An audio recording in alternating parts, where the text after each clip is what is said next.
आज माईलेकीने मिळून बनवले हे गुलाबजामुन. काही विशेष प्रसंग नव्हता, पण इच्छा झाली तर म्हणलं घरीच बनवूया अशी रसरशीत गुलाबजामुन. तर काही नाही, चितळे बंधूंचं 200 ग्रॅम वजनीचं हे गुलाबजामचं पॅकेट घेतलं. त्यात थोडं थोडं पाणी घालत आईने पीठ छान मळून घेतलं. मग मी त्याचे छोटे छोटे गोळे केले आणि तेल मध्यम आचेवर तापलं की त्यात हे गोळे तळून घेतले.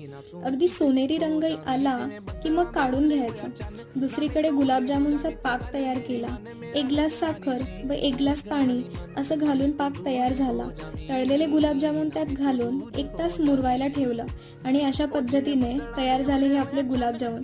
अगदी झटपट बनले आणि खरं तर आहे ना, प्रसंग असो किंवा नसो, काही मन झालं ना, इच्छा झाली की काही ना काहीतरी घरात बनतच. मग त्याला काही निमित्त असो किंवा नसो. चला, आम्ही ही गुलाबजामुन एन्जॉय करतो. तुम्हाला व्हिडिओ आवडला तर